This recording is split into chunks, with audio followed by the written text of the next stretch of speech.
Meron akong naisip na gawin, hindi talaga maalis sa isip ko kapag dadaan kami dito. Tapos ito, dito ako magsisimula maglakad kasi tingnan nyo naman, napakagaganda ng mga ganda pag ganitong sasapit yung tag-init, yung heat. Ako hindi makaget over. Sobrang ganda lalo dito, Hello everyone, this is Hermes Sunao, Mini Dino Park in Eco Garden, and welcome back sa ating YouTube channel. And for today's video, nandito ako sa sasakyan kasi meron akong naisip na gawin, hindi talaga maalis sa isip ko kapag dadaan kami dito dahil sobrang nabibighani yung puso ko sa ganda nung nakikita, Kasama ko ngayon si Hill, and balak namin daanan to, yung sinasabi kong lugar. And kung kayo dumadaan dito, makikita nyo to talaga at talagang takaw attention, Malaman nyo yan kung saan sa ating pagbalik. Kaya ako ready na kayo mga ka-MDP. Ito lang po.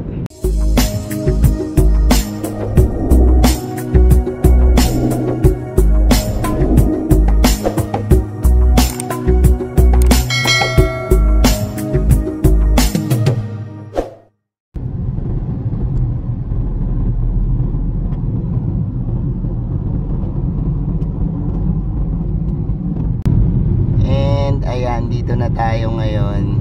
Palabas na tayo ng Tabang Exit, At makikita nyo yung sinasabi ko sa inyo kapag labas nyo dito ng Tabang Exit, And hindi ko mapigilan yung sarili ko na maglakad dyan. Gusto kong maglakad dyan, pakita sa inyo yung napakagandang halaman. Ayan, ako, kita na natin, Ayan, din nyo,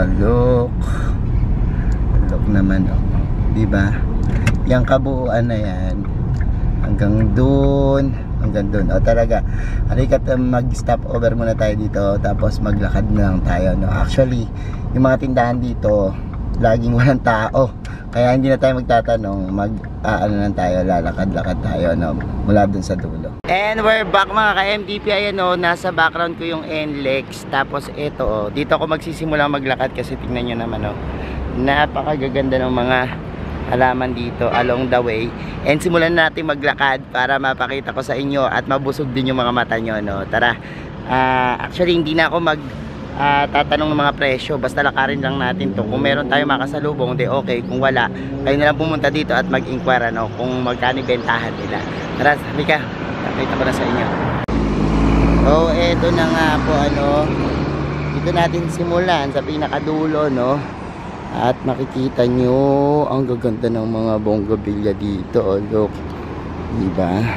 Tsaka tuyong-tuyo sila. Kaya ako pinakikita to sa inyo kasi para magkaroon kayo ng idea kung anong mga halaman yung uso ngayon at talagang gumaganda pag ganitong sasapit yung tag-init, yung summer.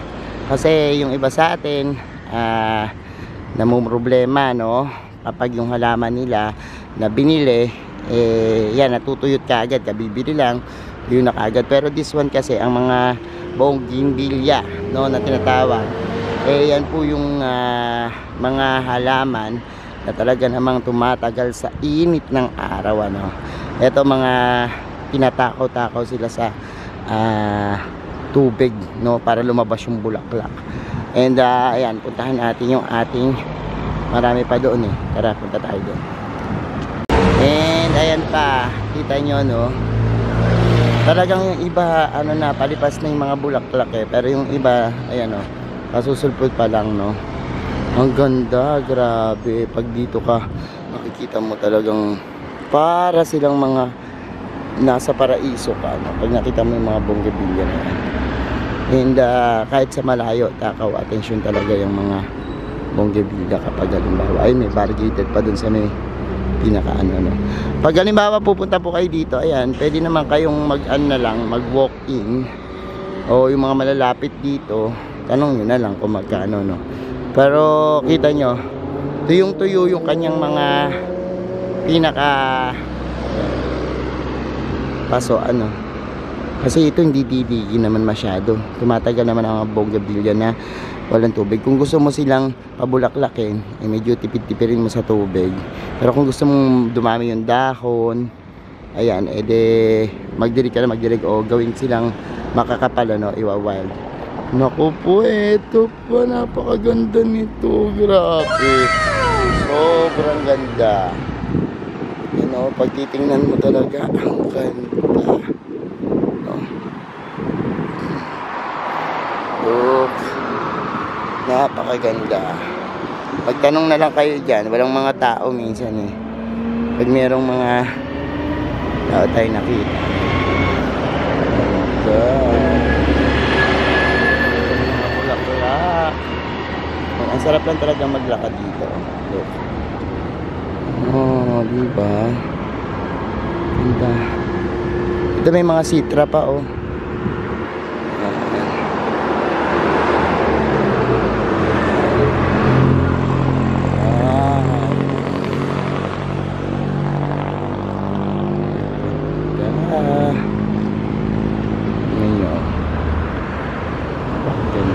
Ayan o, may mga ano rin sila dito, mga garden weeds, no? Ang init nga lang, ang sakit sa balat, napakainit. Meron din mga gumamela, oh.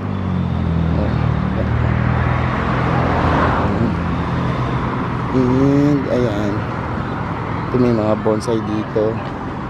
Gandun pa, naiinip ka na dyan. Yung sil, naiinip na sa akin. Sinusundan niya ako sa paglalakad. Ayan o, marami dito mga ganda ng mga bulaklak. Wow, dami mga bulaklak. Hi po. Magkano po yung mga bulaklak na ganyan? Iba-iba po presyo. Mga bulaklak ano na.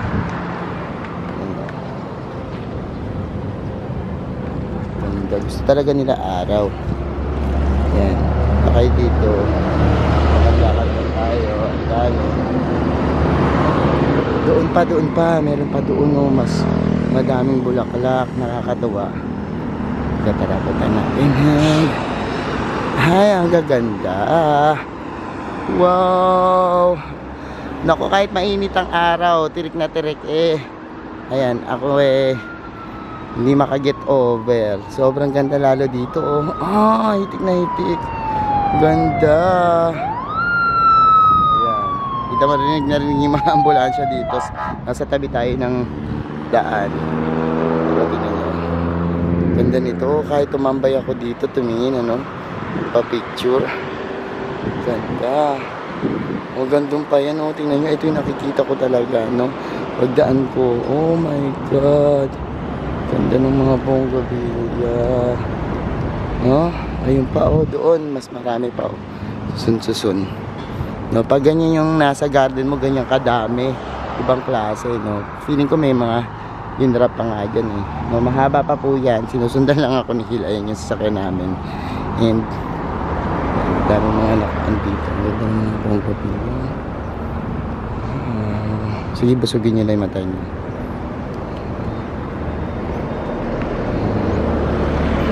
Ayan. Naku, ito pa, oh, parang meron na naman silang di-display. Di ba ito yung ginibang ano, yung dating binlog ko. Yan, yung ginibang garden. Eh, gumagapang. Naganda nitong isa na to.